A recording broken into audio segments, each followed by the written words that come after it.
Hello, and welcome to another review video. This time around, I'll be looking at the Heroine rerun, which is here a month earlier than expected. This is a 10 Magic Stone REM with a total of 27 units. After a long time, this in-house REM makes a very weak return. All of the units have been buffed, but these don't really change much, as the units still feel very outdated. I would really try to stay away from this collab. I know we have missed out on a lot of the third-party collabs, and might in the very near future, so some people might feel like throwing some stones into this REM just because. But I think it's better to save up for future events. The Gung-Ho collab just ended, but it'll return very soon in 2 months, and maybe that time around, you'll feel like rolling there a little bit. Maybe you'll be chasing Stella, Crowley, or some of the new units. Valentine's should start in a few weeks, possibly right after Heroines, and maybe you'll want to get a Binoa system, which will require rolling for a lot of exchange fodder. Not to mention that we also have butlers and maids happening sometime in the near future. Seeing how Heroines was fast-tracked by about a month, that might also be the case for butlers and maids. So if that in-house happens soon in JP, it might happen relatively fast in NA. On the last stream, Gung-Ho announced a Gundam rerun, but who knows if we'll get that reskin for us. Even if it is, Gung-Ho Alternate Journey might take a few months to come to NA if we go by what we saw with Marvel. We did eventually get a full reskin of all the Marvel units, but this REM skipped the rerun and came pretty late to NA. On that same stream, Gung-Ho also announced a Haikyuu collab, so if you're a fan of the anime, maybe you'll want to save for that. But since this is a new IP, we have no way of knowing if this will ever come to NA. My next video will be me reacting to all of the news that Gung-Ho shared on the JP stream. I do these streams on my Twitch channel, so make sure to follow if you would like to see these live. Also, please remember to like and subscribe if you enjoyed the video. Now back to Heroines. Let me start with some of the non-REM units. When it comes to some of the farmables, you will need a max out Elaine and Melissa, plus another farmable from the Nightmare Street dungeon to get a Transforming Heroines Sync Awakening unlocked. If any of these REM units interest you, make sure to grab their sync material. Otherwise, you'll need to pay 500k MP for a Sync Awakening Tamadra after these dungeons go away. When it comes to the Metal Exchange units, these two aren't particularly interesting. Satsuki could be used in a 7 cooldown, 1 turn haste system, but these aren't too popular, and we have multiple units, like these, that also have a cleric effect. Elmina does have some value as a button. 5 million damage is good enough to farm some novice dungeons, but this effect is marginally slower than other buttons due to their orb changing effect. Still, it doesn't hurt to grab these, including the album equip. Elmina also has a chance of invading and dropping from the Heroine Colosseum, so if you have absolutely no other buttons, you might want to farm that dungeon for a few copies of her. Speaking of dungeons, we'll also see the return of REMdra Fever in probably a week or so. This is a special type of ranking dungeon where you can ensure a crown if you clear it enough times. I believe you have to hit 1 million points total. Not only that, but the whole server will get rewards based on the cumulative score of everyone that plays the mode. These rewards include 2 heroine rolls, with the last roll being a 7-star or above unit. I believe JP took a while to get that last reward, which is a bit concerning for us in NA. I can't recall the details of the last REMdra Fever, but hopefully our goals aren't as high as JP's. I don't know if we'll be able to get the 300 billion points needed for the last reward. Now onto the REM units. Like I said, a lot of these are very outdated, even after their buffs, so I'll be skimming most of these. I'm sure you can use them somewhere, so if you have a use, drop it in the comments below. Most of these are pretty lackluster and unreliable orb generators. They could tackle a dungeon mechanic or two, but I think you're better off looking for dedicated subs with the effects that you need, since these units' cooldowns suffer from having various unnecessary effects. Romia could be an auto healer and damage spike, but her awakenings are a bit of a mess. 35% auto heal is also not that high, and even if she auto heal for 40%, like most of the other auto healers, she would still be very weak. I don't even know what to say about Julie. I guess she's a looping defense voider. Good luck hitting that 10 billion cap break in Super Gravity dungeons.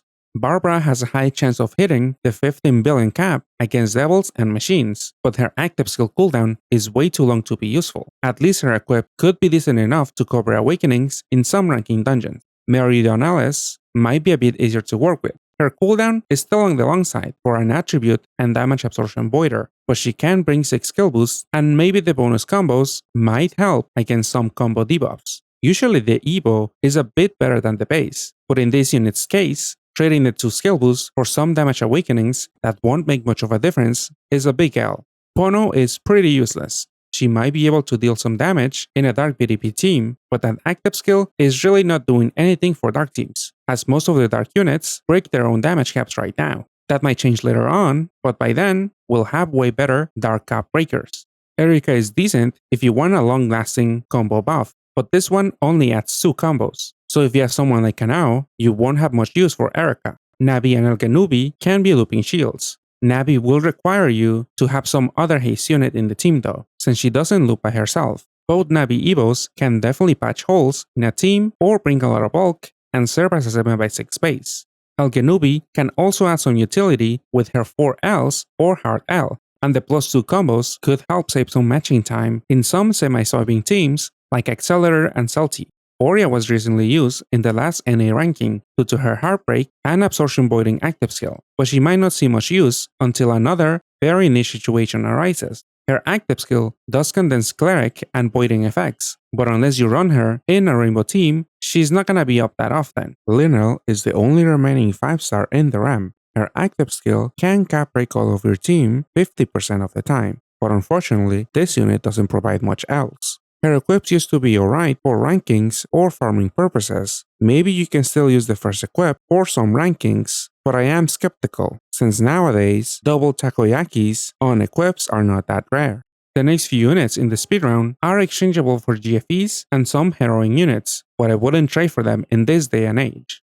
Sharon and base Uruka void attribute absorption shields and pierce, which is a somewhat rare combination, therefore you might like their active skill. In the case of Sharon, her awakenings are all over the place, and she won't bring much utility or damage. Her second equip is somewhat solid, but definitely not worth the trade. Dark Uruka could actually be a decent rainbow sub since she has 2 skill charge awakenings. This essentially cuts down her cooldown to 6 turns with 1 turn of downtime. Though depending on the rainbow team and their latents, you might already have void shields covered, and the void damage absorption effect plus an OE Skyfall buff might not warrant a team slot.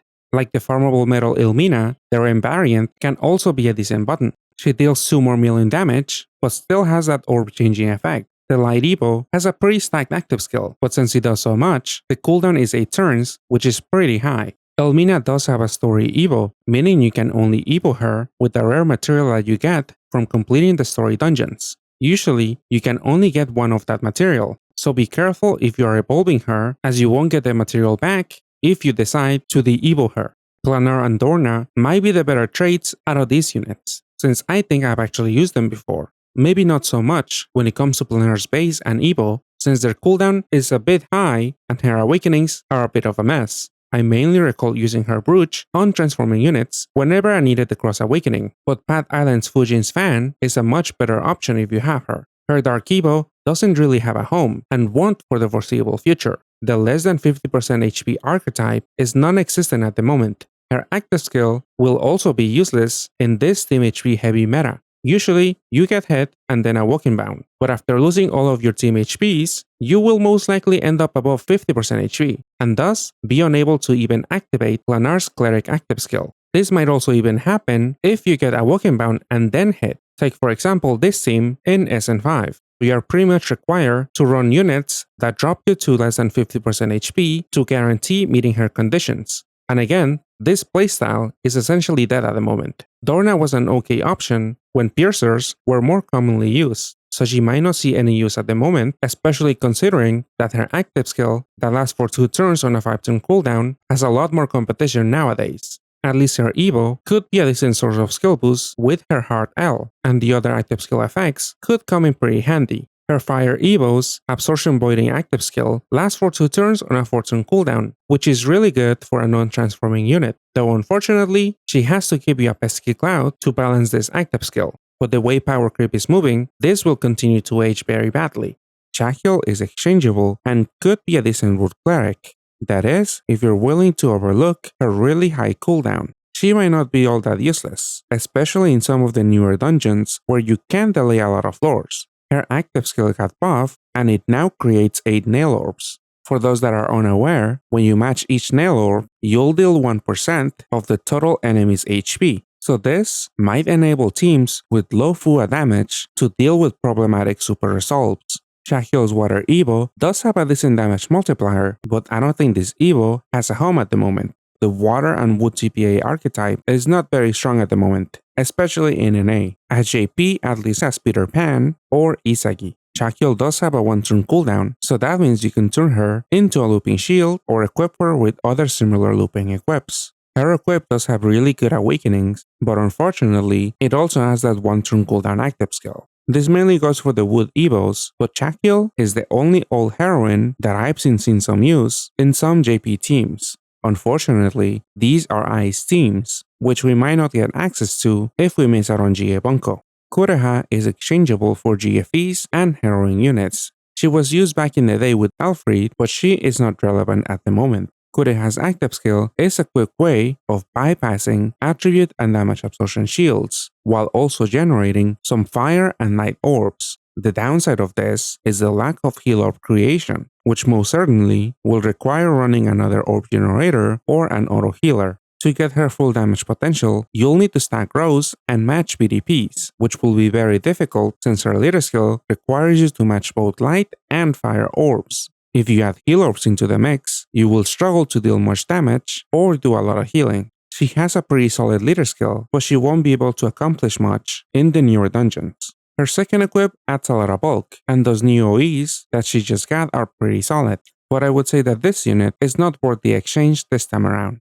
Tierra is a mid-priority unit, and she's a decent rainbow damage stick. She was buffed and given 2 power break awakenings, so she could be a decent sub for parts farming. One of the better rainbow teams going forward will be Claudia paired with the REMdra trio, and this team doesn't really have a room for Tierra since the REMdra trio handles absorptions. Not to mention that Claudia's damage cap break will be overwritten every time you use Tierra's active skill. Still, you can use Tierra in some other rainbow team, so she can be a fine sub or even a leader, but the biggest issue will be to actually roll her from this 10-stone RAM. Lu is the new orb skin, and this unit is packed with utility. Her post-transformation active skill is kinda weird due to the delay effect. She's not a looping shield, since every time you activate, you will overwrite any current shield that is active, so you will always have 1 turn with no shield. Since she has a 1-turn cooldown active skill, you could remedy this with an HP buff equip, like her first equip. As long as the equip has an active skill that lasts for 2 turns and is on a 4-turn or lower cooldown, you can pretty much get the benefits of a looping shield's effective HP buff. Well, something close to that. Her 40% shield gives you effectively a 1.67 HP boost, so the 1.5 buff from Lu's first equip is not as good as that 40% shield. Thankfully, there's a much better equip out there, Pat Alaminaka's fan. This one has a similar cooldown and gives a much higher effective HP boost at 2x. Another popular option to run on Lu is Gonho Kola Biamato's equip. This one doesn't last for 2 turns, so you will still have a downturn, but in exchange, you will get an RCB boost and a shield break effect. It is unfortunate that this unit is mainly wood attribute, so she might not see a lot of use. At least she does have a dark sub attribute, so maybe you can carry her in a dark team. But you're pretty much constricted to wood or dark teams if you want to get a good mileage out of her 4 Ls to recover assist. Similarly to Shahil, most of the teams in which I saw Lu being used were ice teams, so if we don't get that collab, Lu might not have much of a home. Like I mentioned, her first equip could be used on herself, and that's a very niche case. As for her second equip, it does have a dungeon boost, but the rest of the awakenings and active skill aren't particularly that interesting either. Therefore, I don't really see a reason to buy this bundle unit, as she might not see that much use in NA in either her base form or her equips. Aura is the old BGM unit, and she's a pretty decent damage-oriented cleric. She does offer some utility with her Ls and crosses, but she is missing out on the heal OEs that clerics traditionally have, so she might not be a good fit in your team, especially in super altitude dungeons. Her post-transformation active skill got buffed so that her roulette and time buff lasts for 2 turns, which I think it's great, but it doesn't really matter in today's meta, where you have to have an orb generator up every single turn. The effect is still nice to override problematic or a lot of roulettes, but you only need that effect to last for 1 turn, so 2 turns of a roulette won't change all that much. Gonho should have just made her roulette and time buffs effect loop. At least with that, she might actually be worth $30, or as 2 equips can turn a 1-turn cooldown unit into a looping time buffer or a looping shield. I don't see much value in the first one since that effect can be easily interrupted, and running a dedicated sub for just that role sounds like a waste. If you need a looping roulette and time buffer, you have various options out there, unless you really need that cleric effect. The second equip is obviously more valuable since looping shields are sometimes necessary, and the team RCBs could make a small difference in super altitude dungeons. But still, I don't think Aura is worth the $30 as all of her forms have very limited use cases.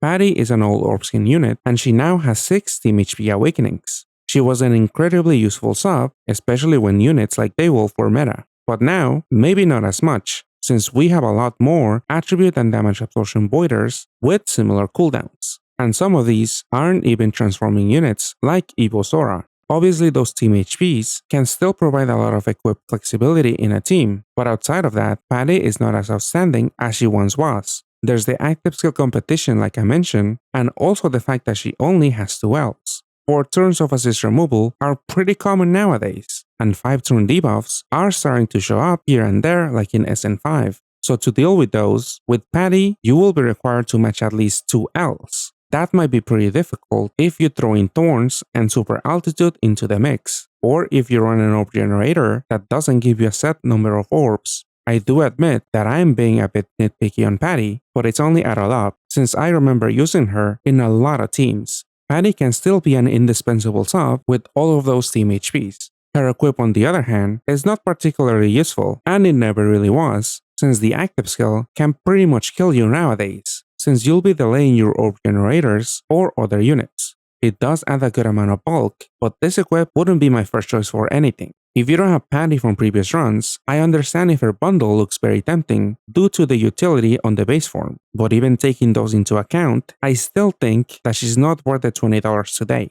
Fiamare is an exchangeable fire combo leader with a parts drop rate boosting leader skill. This leader skill doesn't seem particularly useful since even with dual Fiamares, the 1.44 boost won't be of much help since most parts that are worth farming have a low drop rate to begin with. Take SN5. The parts there have around a 10% drop rate, so increasing that to around 14% will not make much of a difference. As far as I know, the drop rate is multiplied first and then increased by power break awakenings, so stacking those awakenings goes a longer way than this leader skill. On paper, Fiamare is a decent leader. Her leader skill has high effective HP and she scales damage with each fire combo, but without some GA Bunko units like Yuyi, she might not have an easy time tackling dungeons like SN5. Not to mention that we're also missing another very strong fire sub, Aurora. GA Bunko might still come to an A. I wouldn't have any high hopes, but Heroines is a month earlier than expected, so GA Bunko could still happen after this in-house ends. But even in JP, with all of their exclusive fire support,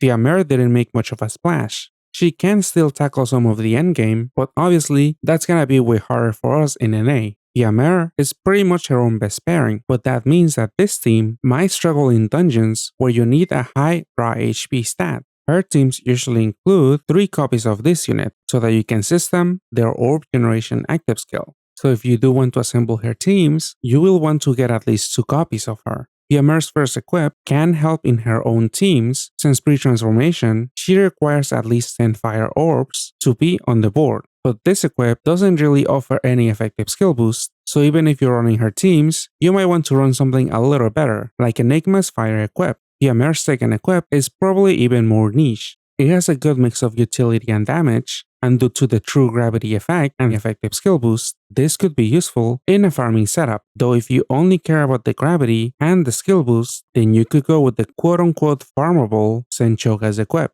Unless you really plan to make a Fiamare team, I would skip on this unit, as even her equips probably won't be of much use. Alicia is exchangeable for 7 Heroine units, and she is the best pairing for the badge unit Mar. Alicia handles the team-wide cap break with her looping active skill. She also deals with void shields, but only 50% of the time. Her targeted attack buff is also nice, but doesn't really make up for the fact that this unit has a pretty low personal damage multiplier. Even with the levitate equip, she won't deal that much damage, and that's even taken into account making a cross match. I guess the reasoning is that when paired with Mar, who has a scaling leader skill, Alicia won't have much of an issue hitting 8 billion. Thus, outside of a Mar team, base Alicia probably won't be of much use in any other team. Her equips are a bit unique though. The first one is the only other one that has a 10C and Dungeon Boost Awakenings. So stacking the latter ones for new dungeons like SN5 or Gate Sovereign won't make much of a difference since the base drop rates are close to around 10%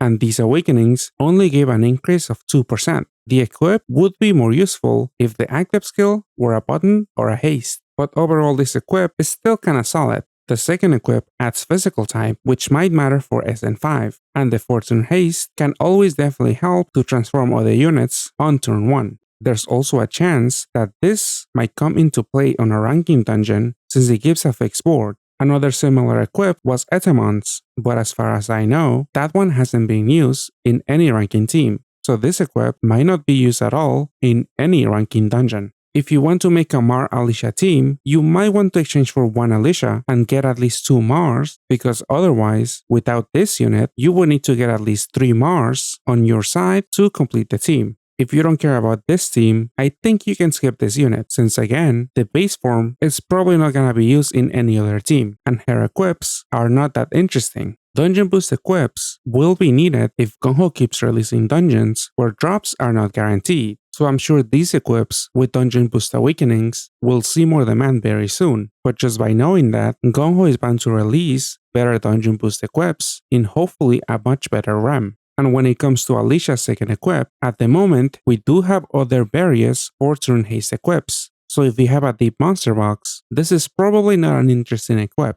Mar is the patch unit, so she's exchangeable for 10 Heroine units, or you can actually purchase her for $30, but I wouldn't really recommend that. Her pre-transformation leader skill is the only one that boosts plus points at the moment, which is unique, but I don't think it's particularly useful if you're able to tackle some mid-game dungeons or can easily farm a lot of collab colosseums. Post-transformation, Mar sort of reminds me of New Year Feral since they match the same attributes, but these two units do not have any synergy. Rather, Mar is paired with Alicia and you run 2 other Mars as subs to guarantee a board every turn. These 4 units handle orb generation, absorption shields, and void damage shields, and with Mar's active skill, you'll be generating 5 corps every single turn. I do think it's unfortunate that this team does not have a leader with any bonus combos in their leader skill. That would make activating your leader skill damage reduction a much easier ordeal since you need to match 10 combos,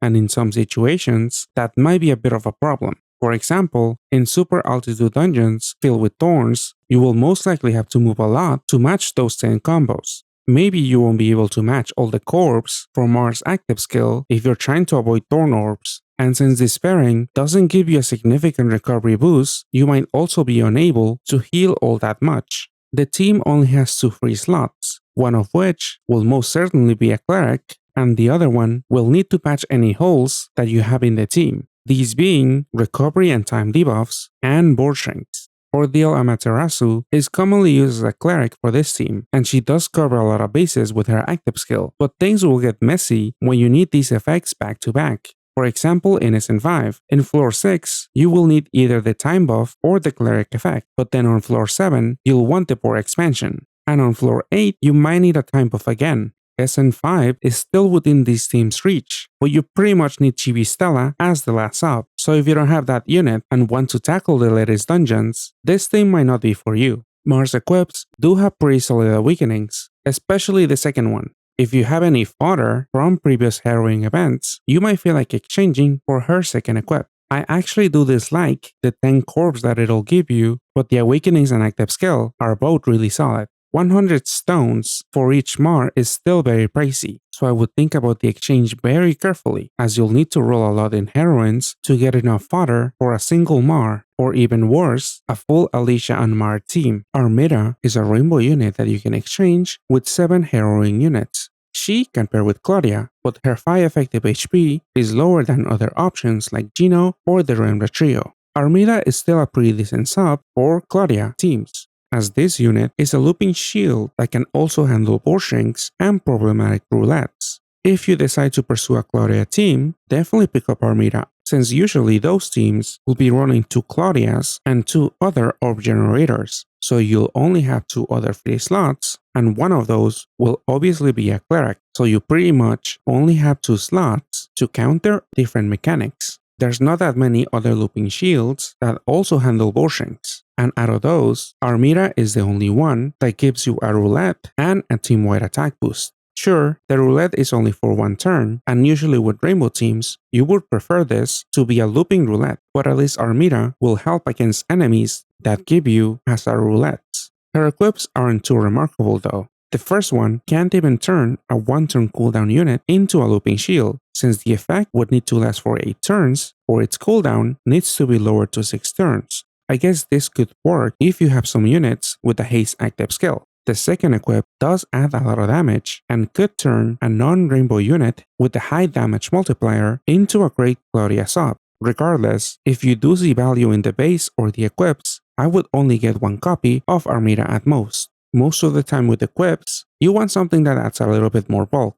Kilika is Sagiri's sibling, and she is exchangeable for both GFEs and Heroine units. This unit might not have much use in its base form. She does deal a pretty good amount of damage, but her active skill cooldown is a bit on the long side, and its effects aren't particularly all that useful. The cap break is great, but too inconsistent. Only dealing with damage absorption is also not ideal, and the shield break effect is nice, but you could be running someone else, like Code Geass Anya, who has a better active skill in general. But maybe you could fit in Kilika in a dark team somewhere. I have seen her being used in some Bitoka and Gracie's teams once those units get their buffs, but outside of her damage cap break and shield break, it doesn't seem like Kilika brings much to the table. Her equips have a bit more use, but that mainly goes for the last one. If you have a lot of spare trade fodder, I would maybe consider getting a copy of this unit solely for her last equip, as it does seem very useful. Obviously this can give a large damage boost to a unit that needs a Levitate Awakening, but the combination of delay and haste active skill might also be very useful in some farming or ranking build. Claudia is a Heroine BGM unit, and similarly to Fiamare, she also has a parts drop rate boosting leader skill, though like I mentioned with Fiamare, the 1.2 boost probably won't matter, especially with Claudia, since you won't be running 2 as leaders, due to Claudia not giving any bonus combos from her leader skill. This unit's active skill can be looped with 2 copies, but the orb generation aspect is on too long of a cooldown to be relied on. Thankfully, 2 of her best pairings bring a complementary leader skill and handle orb generation, Gino and the REMdra trio. The latter unit is usually the better pairing since they add a lot more bonus combos, which are more preferable since the FUA from Gino is not needed. Also not to mention that Gino's active skill will keep shrinking your board down to 5x6. Whichever orb generator / asymmetrical pairing you choose, you will have to run 2 of them to get an activatable board every turn. Though to make this sim work, you will want 2 copies of this BGM unit, so even if you want to shell out $30, you'll have to roll in this very lackluster machine for a second copy. At least you could always pair with a friend, but I'm not too sure if a lot of other players will go or purchase this unit. Claudia's first equip has decent utility and damage awakenings, but does not offer any extra effective skill boost. A Tensi Awakening would have been more preferable since the 5 attribute match awakening can only be used on rainbow units. With that low cooldown, you might be able to get away with depending on this to void absorption shields by overcharging a low cooldown unit. The second equip is alright to turn a unit into a machine for a Claudia team, but our Marble and Gundam reskins have a bunch of these equips already, which you might have, like Magress for example. Still, this is not bad to turn a non-machine into a Claudia or Gino sub, but neither of these equips are worth $30. As is often the case, only the new units in the REM are the ones worth picking up, but it might be a stretch to apply this to heroines. The strongest leader from here is Claudia, but making a team will require either buying or rolling her and to have 2 REMdra trios. If you want to sell pair, you will have to venture into the REM, and there aren't that many good units to get. I guess the good news is that everything you roll can mostly be used as fodder for the other 8 and 7 stars. Chasing a BGM unit will most likely get expensive fast. You might end up with a lot of fodder and only 1 copy of Claudia. If so, you can use the fodder to get an Armida, or you could use the fodder to assemble most of a Mar and Alicia team, or most of a Fiamare team, but these 2 aren't that great either. The Mar and Alicia team will require a lot of fodder if you want to self-pair, since in the worst case scenario, you will need at least 300 stones to get 3 copies of Mar, and even more rolls if you don't manage to get Alicia. This pairing can tackle dungeons like SN5, but I fear they won't age that well as we see more super altitude dungeons.